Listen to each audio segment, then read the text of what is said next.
이 시간 말씀의 제목은 사울이 제사장들을 죽임, 사울이 제사장들을 죽임, 이런 제목입니다. 지난 2주 동안 우리는 다윗의 아둘람 공동체를 보았습니다. 다윗은 사울에게 쫓겨다니는 신세로 그 처한 환경은 열악하기가 이를 데가 없었습니다.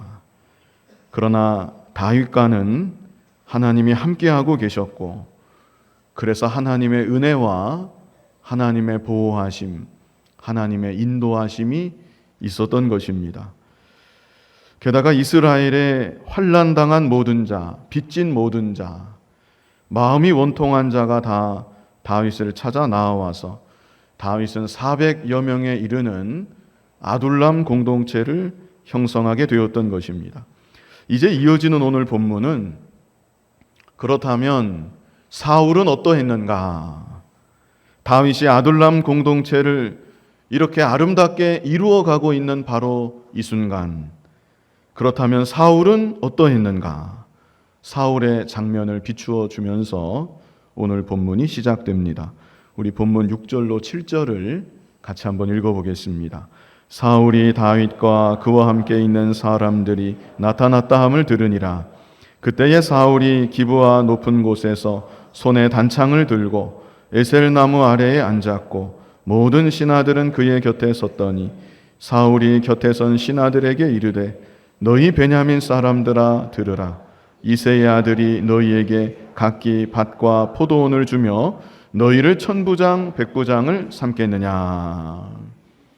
먼저 6절에는 다윗의 모습과 너무나 대조가 되는 사울의 모습을 기록하고 있습니다.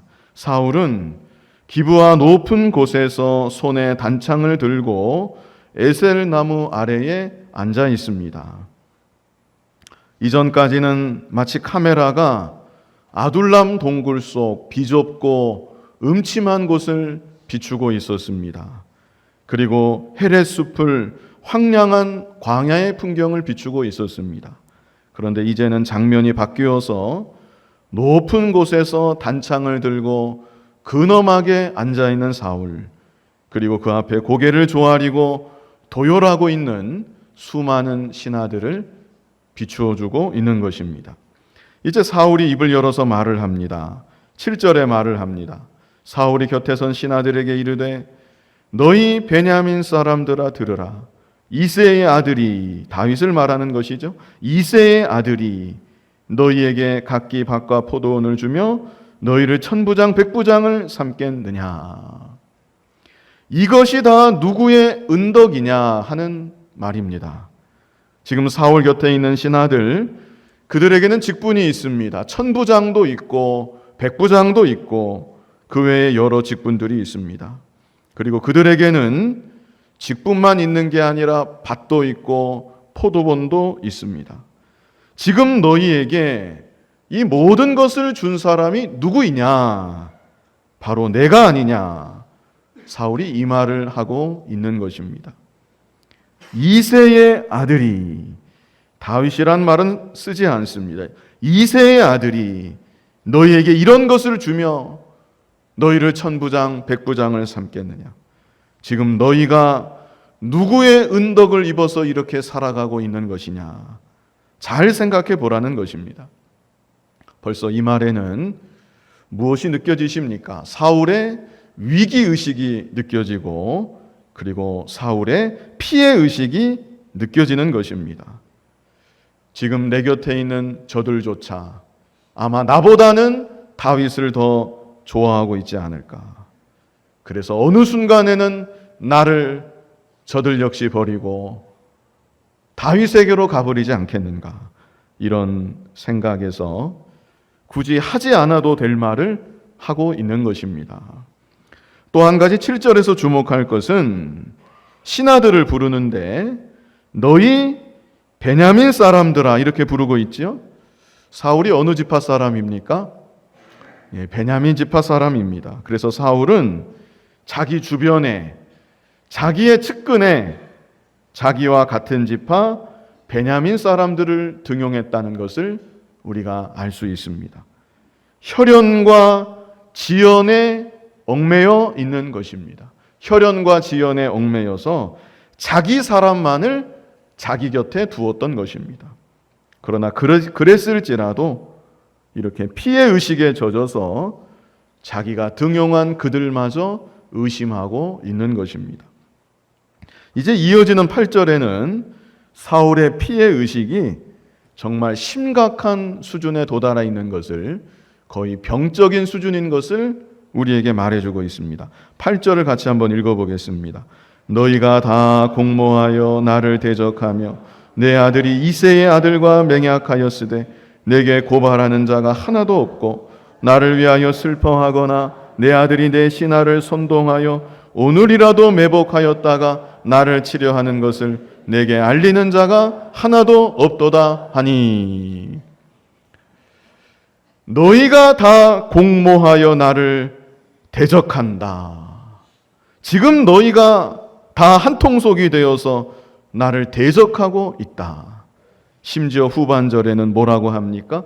내 아들이 내 신하를 선동하여 오늘이라도 매복하였다가 나를 치려하는 것을 내게 알리는 자가 하나도 없도다.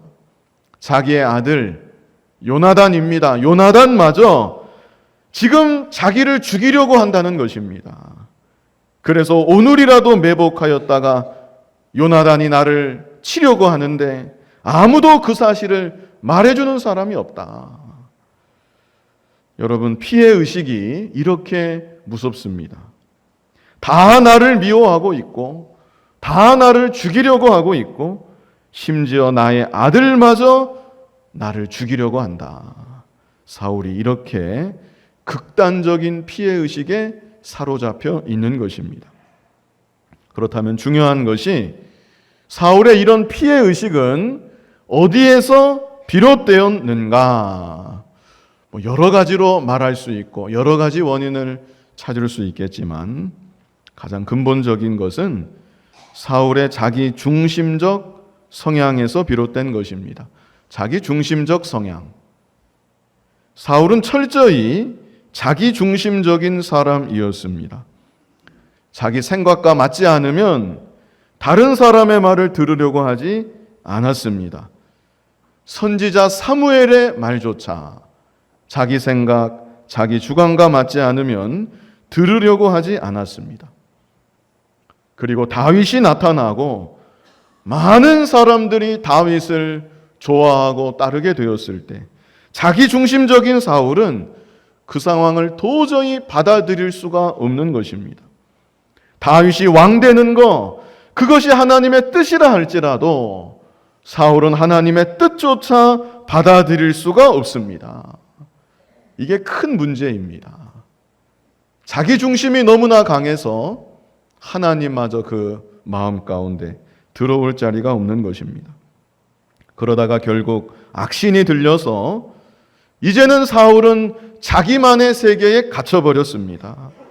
자기가 아닌 다른 모든 사람들을 자기의 대적으로 간주하는 극단적인 상황이 되고 만 것입니다. 오늘날 우리들도 그렇습니다. 사울과 같은 극단적인 모습은 아니라 할지라도 자기 중심에 사로잡히면 다른 사람 괜히 오해하고 또 괜한 피해의식에 젖어들게 됩니다. 세상 심리학 이론에 따르면 피해의식은 주로 어떤 사람에게 생기는가? 자존감이 낮은 사람에게 주로 나타난다고 합니다. 그게 세상 심리학 이론입니다. 그러나 성경은 그렇게 말하지 않습니다. 자기를 너무나 사랑하는 마음, 자기를 너무나 위하는 마음, 그래서 하나님보다 자기를 더 사랑하고 하나님의 뜻보다 자기 주관을 앞세우는 마음, 그것이 바로 피해의식을 비롯한 모든 죄악들의 근본적인 원인인 것입니다. 그래서 우리들은 끊임없이 내 자신과 싸워야 합니다. 내 뜻대로 모든 것을 움직이고 싶고 내 마음대로 다 주관해야 되고 그래서 내가 왕이 되고 싶은 마음, 그런 마음을 내려놓아야 되는 것입니다. 그리고 내가 왕이 되어 있는 그 자리에 하나님이 나의 왕이 되시고 내가 믿고 섬기는 예수님만이, 나의 주님만이 진정 나의 주인이 되실 때, 그래서 나는 오직 주님의 뜻만을 찾아서 그 뜻에만 굴복하자 하는 마음이 될 때, 우리는 비로소 하나님을 바르게 믿고 섬길 수가 있고 모든 인간관계도 바르게 맺을 수가 있고, 그리고 내 자신도 가장 복된 길로 걸어갈 수가 있는 것입니다. 그런데 사울은 자기 중심에 완전히 함몰되고 말았습니다. 이제라도 방법은 있습니다. 자기를 버리면 됩니다. 자기를 꺾으면 됩니다. 하나님의 뜻을 받아들이고 하나님의 손에 모든 것을 맡기면 되는 것입니다. 그런데 그게 되지가 않습니다. 이미 자기만의 세계에 사울은 깊이 빠져들고 만 것입니다. 그런데 또한 안타까운 것은 이런 사울 곁에서 사울의 이런 왜곡된 자기 사랑을 더욱 부추기고 사울의 피해의식을 더욱 부추기는 사람이 있다는 사실입니다. 우리 본문 9절로 10절 같이 한번 읽어보겠습니다. 그때에 에돔 사람 도액이 사울의 신하 중에 섰더니 대답하여 이르되 이새의 아들이 노베에 와서 아히두베의 아들 아히멜렉에게 이른 것을 내가 보았는데 아히멜렉이 그를 위하여 여호와께 묻고 그에게 음식도 주고 블레셋 사람 골리앗의 칼도 주더이다. 자, 그때는 언제입니까? 그때에 그랬는데 사울이 피해의식에 사로잡혀서 너희들 다 나의 대적이지, 너희가 다 나를 죽이려고 하고 있지, 공모하고 있지, 그렇게 말하고 있는 그 순간을 말하는 것입니다. 그때 그 자리에 있었던 다른 신하들은 뭐하고 있었을까요? 아무 말도 할 말이 없습니다. 기가 막힐 따름입니다. 우리 왕이 또 왜 저러실까? 그러면서 고개 숙이고 있었을 것입니다. 그런데 바로 그 순간 에돔 사람 도액이 사울의 장단에 맞춰주는 것입니다. 맞습니다. 왕의 말이 맞습니다. 제가 안 그래도 요전에 다윗이 제사장 아히멜렉 만나는 거 제가 보았습니다. 그때 제사장 아히멜렉이 다윗을 위해 기도해 주었고 음식도 주었고 골리앗의 칼까지 내어주는 것을 제가 똑똑히 보았습니다. 일단 도에게 이 말 자체는 거짓말은 아닙니다. 다윗은 실제 제사장에서 그 놋당을 찾아갔었죠. 우리 사무엘상 21장에서 보았습니다. 그때 제사장 아히멜렉은 도에게 말과 같이 다윗을 위해 기도해 주었습니다. 떡도 주고 골리앗의 칼도 주었습니다. 그러나 중요한 것은 제사장 아히멜렉은 다윗이 사울을 피해 도망 다니는 사실조차 그 순간 몰랐다는 것입니다. 그저 자신에게 찾아온 나라의 귀한 장수인데 다윗을 잘 영접한 것뿐이고 다윗의 요구하는 것을 들어줄 수 있는 범위에서 들어준 것뿐이었습니다. 그런데 도액은 무슨 얘기하는 겁니까? 마치 제사장 아히멜렉이 다윗과 공모하고 있는 것처럼 무언가 모종의 계략을 꾸며서 사울을 죽이려고 하는 것처럼 그렇게 사울에게 말해주고 있는 것입니다. 그래서 도액의 말은 그 말 자체, 내용 자체는 거짓이 없었지만 상대방으로 하여금 오해하게끔 만드는 말이었다는 거, 우리가 두 가지를 생각해 봐야 되겠는데요. 먼저는 항상 우리 주변에는 도액과 같은 사람이 있다는 거 우리가 명심해야 합니다. 나를 위하는 것 같지만 나를 오해하게 만들고, 그리고 중요한 것은 나의 죄성을 부추기는 사람, 나를 위하는 것 같지만 나의 죄성을 부추겨서 나로 하여금 죄짓게 만들고 나로 하여금 더 깊은 나락에 빠지게 만드는 도액과 같은 사람이 내 주변에 있다는 것입니다. 그러므로 우리는 항상 경계해야 되고 삼가 조심해야 합니다. 그리고 또 생각할 것은 내가 혹시 도액과 같은 사람이 되지는 않을까? 우리는 더욱 조심해야 합니다. 큰 일이든 작은 일이든 남을 속이는 일이 결단코 있어서는 안 되겠습니다. 남이 오해하게끔, 남이 착각하게끔 그렇게 진실을 가리는 일이 있어서도 안 될 것입니다. 잠언 19장 9절을 우리 같이 한번 읽어보겠습니다. 거짓 증인은 벌을 면하지 못할 것이요 거짓말을 뱉는 자는 망할 것이니라. 아멘. 자, 우리 후반절만 한번 따라해 보실까요? 거짓말을 뱉는 자는 망할 것이니라. 아멘. 아멘도 크게 하셔야죠. 크고 작은 모든 일들 가운데 항상 진실만을 전달하는 여러분이 다 되시기를 바랍니다. 이제 사울이 어떻게 하는가? 사울은 안 그래도 자기 중심에 사무쳐 있는 사람이고 피해의식에 사로잡혀 있는 사람인데 어떻게 하겠습니까? 당장에 눈에 불을 켜고 제사장 아히멜렉 그뿐 아니라 모든 제사장들을 호출한 것입니다. 그리고 신문을 하는데요. 11절에 보면 왕이 사람을 보내어 아히두베 아들 제사장 아히멜렉과 그의 아버지의 온 집 곧 노베 있는 제사장들을 부르매 그들이 다 왕께 이른지라. 자, 이어서 12절에는요. 사울이 이르되 너 아히두베 아들아 들으라. 대답하되 내 주여 내가 여기 있나이다. 자, 이제 13절부터 사울이 신문을 합니다. 우리 13절 같이 한번 읽어보겠습니다. 사울이 그에게 이르되 내가 어찌하여 이새의 아들과 공모하여 나를 대적하여 그에게 떡과 칼을 주고 그를 위하여 하나님께 물어서 그에게 오늘이라도 매복하였다가 나를 치게 하려 하였느냐 하니. 이거 뭐 전후좌우 아무 문맥이 없습니다. 다짜고짜 이렇게 추궁을 하는 것입니다. 정상적이라면 어떻게 해야 될까요? 아무리 자기 속에는 별의별 생각이 다 나도 아히멜렉 제사장이요 무엇 때문에 다윗에게 음식을 주고 다윗에게 골리앗의 칼까지 내어준 것입니까? 이렇게 물어봐야 정상적인 거 아니겠습니까? 그게 신문하는 기본 원리일 것 같은데 만약 사울에게 그 정도 마음이라도 있었다면 아마 사울은 변화될 수 있었을 것입니다. 그러나 사울에게는 그런 마음의 여유조차 없습니다.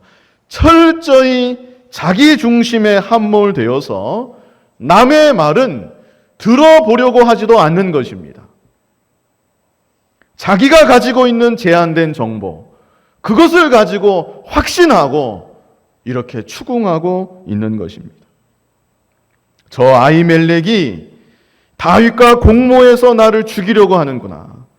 오늘이라도 매복했다가 나를 치려고 하는구나.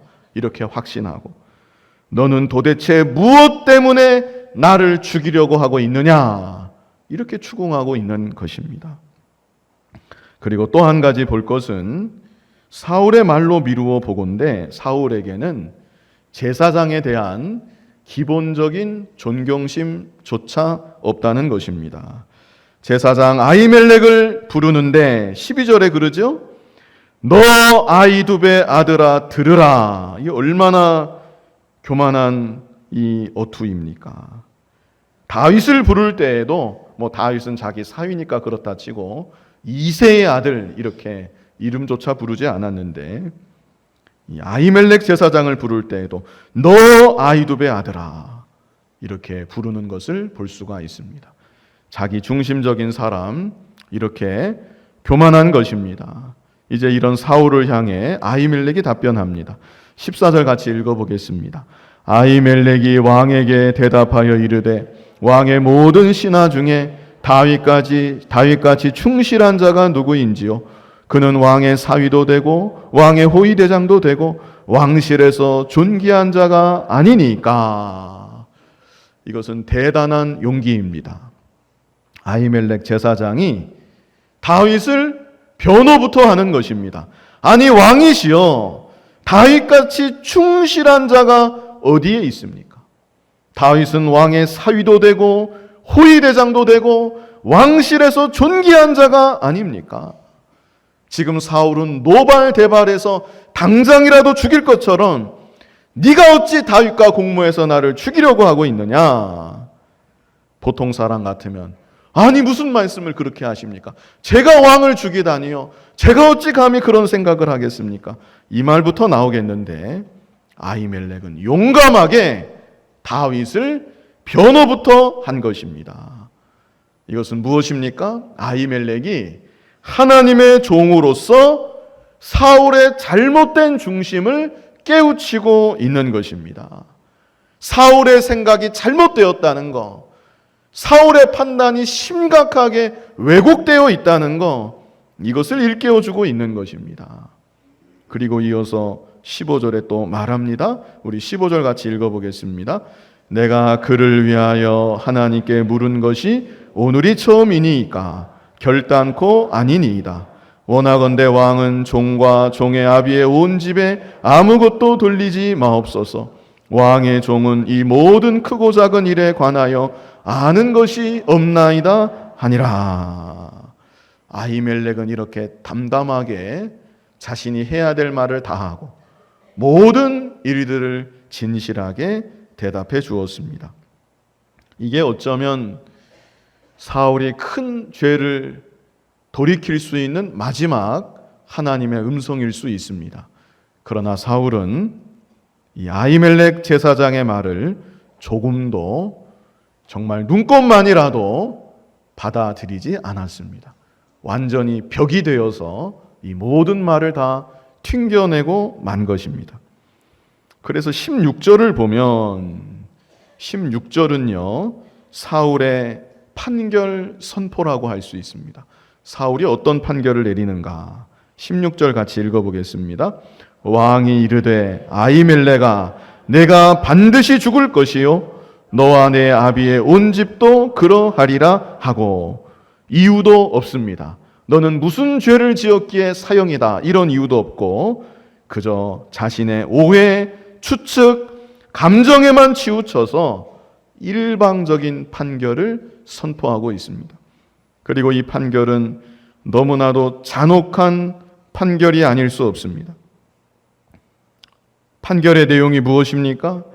내가 반드시 죽을 것이요 제사장 아히멜렉만 아니라 너와 내 아비의 온 집도 그러하리라.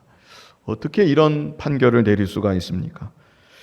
그런데 문제는 그렇다면 누가 과연 이 판결을 시행하겠는가? 이게 문제입니다. 자, 17절 같이 읽어보겠습니다. 왕이 좌우의 호위병에게 이르되 돌아가서 여호와의 제사장들을 죽이라. 그들도 다윗과 합력하였고 또 그들이 다윗이 도망한 것을 알고도 내게 알리지 아니하였음이니라 하나 왕의 신하들이 손을 들어 여호와의 제사장들 죽이기를 싫어한지라. 사울이 먼저는 자신의 호위병들, 목숨을 걸고 왕을 보위하는 호위병들입니다. 사울을 위해 생명을 바치도록 훈련받은 그런 보디가드들입니다. 그들에게 먼저 판결 시행을 명했죠. 근데 어떻게 합니까? 싫어하지요? 아무리 왕명이라고 해도 얼마나 두려운 일입니까? 그래서 사울이 어떻게 하는가? 18절로 19절 같이 읽어보겠습니다. 왕이 도액에게 이르되 너는 돌아가서 제사장들을 죽이라 하매 에돔 사람 도액이 돌아가서 제사장들을 쳐서 그날에 세마포 에봇 입은 자 85명을 죽였고 제사장들의 성읍 노베 남녀와 아이들과 젖 먹는 자들과 소와 나귀와 양을 칼로 쳤더라. 정말 끔찍한 일이 벌어지고 말았습니다. 이 에돔 사람 도액, 이 사람은 자신의 출세와 영달에만 눈이 어두운 사람입니다. 서슴없이 하나님의 제사장들을 85인이나 일거에다 죽였습니다. 그뿐 아니라 제사장들의 성읍, 높 땅에 있는 남녀, 아이들, 심지어 젖먹는 갓난아이, 그리고 모든 가축들까지 다 진멸하고 말았습니다. 사울은 일찍이 그가 왕이 되고 얼마 지나지 않아서 하나님으로부터 아말렉을 이렇게 진멸하라는 명령을 받은 일이 있었습니다. 사무엘상 15장 3절 같이 한번 읽어보겠습니다. 앞에 있습니다. 지금 가서 아말렉을 쳐서 그들의 모든 소유를 남기지 말고 진멸하되 남녀와 소아와 젖먹는 아이와 우양과 낙타와 나귀를 죽이라 하셨나이다 하니. 하나님의 명령이었습니다. 아말렉 족속을 진멸하라는 하나님의 명령이었습니다. 그런데 이때 사울은 자기 마음대로, 역시 자기 중심에 사로잡혀서 하나님의 명령에 순종하지 않았습니다. 아각 왕 죽이지 않았고 가축들 가운데 좋은 가축들 아까워서 죽이지 않았습니다. 그랬던 사울이 바로 여기서는 엉뚱하게 제사장들의 성읍을 진멸하고 말았던 것입니다. 여기서 먼저 우리가 생각할 것은 왜 하나님께서 아말렉을 진멸하라고 하셨을까? 그것은 죄를 진멸하라는 뜻입니다. 무엇을 진멸하라고요? 죄를 진멸하라는 뜻입니다. 너희 가운데 뿌리박고 있는 죄악들, 너희에게 영향 주고 있는 죄의 요소들 하나도 남김없이 아무리 작은 요소라 할지라도 철저히 제거하고 뿌리 뽑으라는 하나님의 명령인 것입니다. 과거 구약시대 아말렉 족속은 이스라엘을 늘 괴롭혔던 족속인데 육체적으로뿐만 아니라 영적으로도 이스라엘을 미혹해서 하나님을 제대로 섬기지 못하게 만들었던 대표적인 족속이었습니다. 그들의 자녀는 자라나면 결국 우상 숭배자가 됩니다. 하나님 나라의 대적자가 됩니다.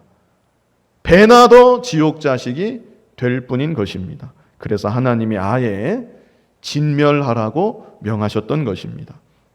그러나 사울은 그 명령에는 순종하지 않았습니다. 적당히 타협하고 죄와 싸우되 적당히 싸우고 그 가운데 물질적인 유익은 자기가 취해서 가지고 그것이 사울의 안일한 태도였던 것입니다. 그랬던 그가 자신의 마음을 불편하게 만들고 자기 생각을 거스리고 있다고 판단되는 일에 있어서는 너무나도 적극적이고 너무나도 단호하고 너무나도 잔인하게 대처했다는 것을 우리가 볼 수 있습니다. 사울의 이런 모습은 오늘날 우리들의 모습을 또한 돌아보게 만듭니다. 하나님은 우리에게도 똑같이 명하십니다. 우리 안에 도사리고 있는 죄를 완전히 진멸할 것을 명하시는 것입니다. 하나님의 자녀된 우리들이 하나님을 점점 닮아서 거룩함을 이루어 나아가고 범사의 그리스도 예수에게까지 자라나기를 명하시고 원하시는 것입니다.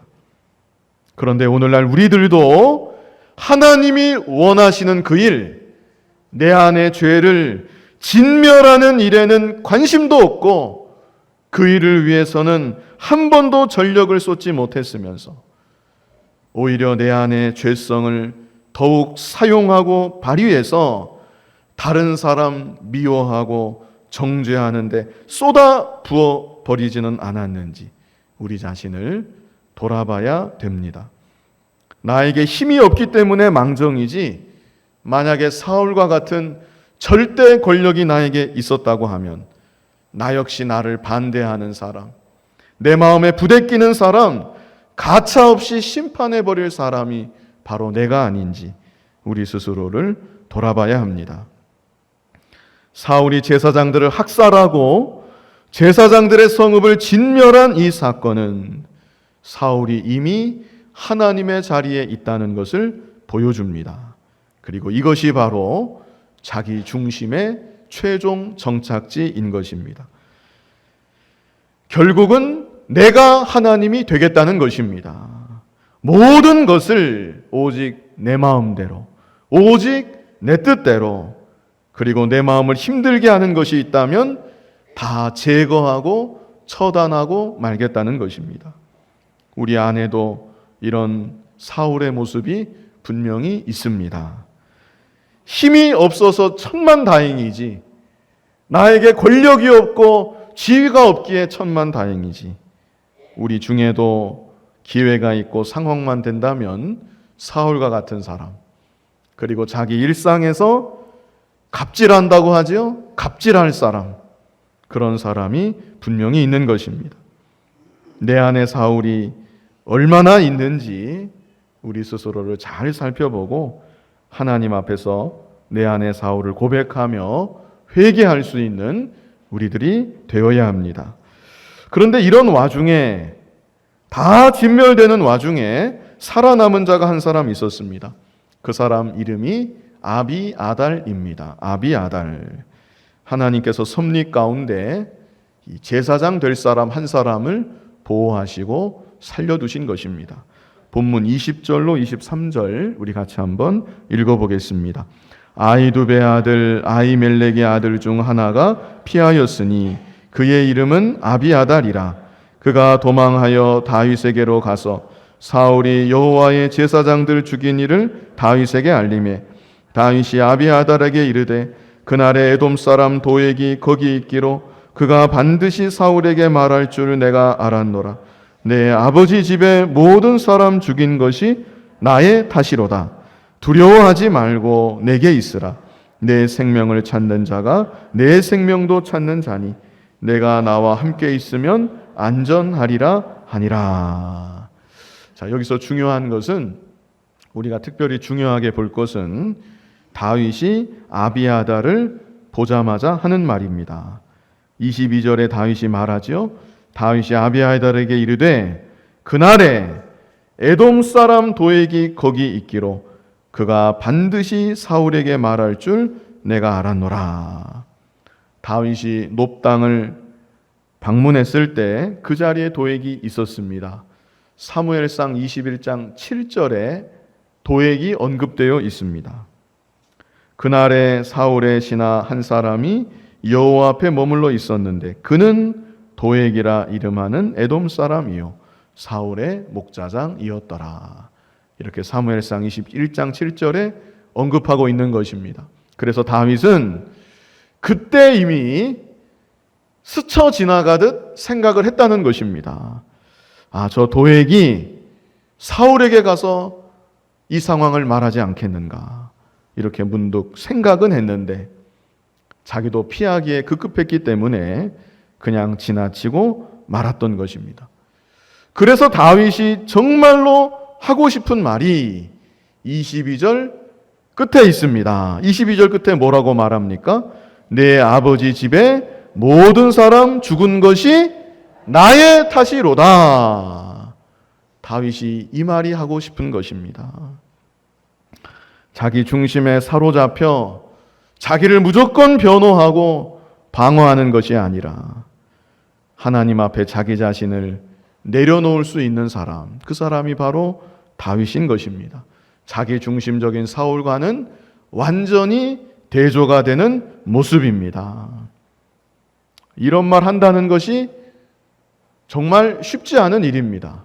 수많은 사람이 살육을 당했는데 다윗이 자기 입으로 이 모든 것이 다 누구 탓이라고요? 나의 탓이로다. 나 때문에 이런 일이 일어났다. 나의 죄값이다. 이 말 한마디가 다윗이 어떤 사람인지 잘 말해주고 있는 것입니다. 다윗은 자신의 잘못을 다윗이 잘못 안 저지르는 사람이 아닙니다. 사울과 별반 다를 바가 없습니다. 그러나 다윗은 어떤 사람인가? 자신의 잘못을 언제든지 누구 앞에 서든지 시인할 수 있는 사람, 자백할 수 있는 사람. 이것이 정말로 중요한 차이입니다. 보통 사람 같으면 굳이 안 해도 될 말입니다. 자기에게는 분명히 마이너스가 되는 말입니다. 그래도 다윗은 자기 양심의 가책이 되니까 제사장들 85인이나 죽고 남녀노유, 어린아이, 갓난아이까지 다 죽은 거, 이거 나 때문이 아닌가, 내 책임이 아닌가, 양심에 너무 가책이 되어서 고백하지 않을 수가 없는 것입니다. 이런 다윗이 하나님 앞에서는 얼마나 회개를 하겠습니까? 얼마나 통렬하게 회개를 하겠습니까? 이것이 근본적인 차이점입니다. 그래서 하나님은 다윗을 사랑하시는 것이고, 사람의 눈으로 보기에는 다윗이 처세를 좀 잘 못하는 사람, 자기 좀 커버하지 못하는 어리석은 사람으로 보일지 몰라도 하나님은 이런 다윗을 너무나 사랑하시고, 이런 다윗을 붙잡아 주시고, 이런 다윗을 더욱 귀하게 사용하여 주시는 것입니다. 이 시간 사울이 제사장들을 죽임, 이런 제목으로 말씀을 증거했습니다. 먼저는 우리가 사울의 피해 의식, 참 무서운 피해 의식인데요, 우리가 생각해 보았습니다. 사울의 피해 의식 어디서 비롯되었는가? 자기 중심적인 성향에서 비롯되었습니다. 다른 사람 말 듣지 않습니다. 선지자의 말도 듣지 않습니다. 하나님의 뜻이라고 해도 듣지 않습니다. 그 본 바탕 인격은 다윗보다 좀 나았는지 모르지만 자기 중심을 버리지 못했기 때문에 자기 피해 의식 속에, 자기 중심 속에 완전히 함몰되고 결국에는 이 무서운 죄를 짓고 말았습니다. 그리고 이 과정에서 도액이라는 자가 부추겼다는 거 우리가 또한 기억해야 되겠고요. 내 안에도 사울과 같은 자기 중심적인 성향이 얼마나 있는가 우리 자신이 돌아봐야 합니다. 그래서 우리들은 내 안에 도사리고 있는 사울을 다 버리고, 내 자신, 내 중심을 다 버리고, 누구 앞에서든지 나의 잘못 시인하고 고백하고 하나님 마음에 더욱 합한 자로 살아갈 수 있는 저와 여러분 될 수 있기를 간절히 바랍니다. 거룩하신 아버지 하나님, 하나님을 믿고 섬기지만 여전히 내 중심이 내 안에 도사리고 있는 것, 사울과 같은 나의 모습 발견하게 하여 주시고, 하나님의 뜻 앞에 온전히 굴복하는 마음 되게 하여 주시며, 내 자신을 철저히 비우고 언제나 나의 잘못을 시인하고 고백하며 하나님의 영광만을 위해 살아갈 수 있는 우리들이 다 되게 하여 주시옵소서. 예수님 이름으로 기도하옵나이다. 아멘.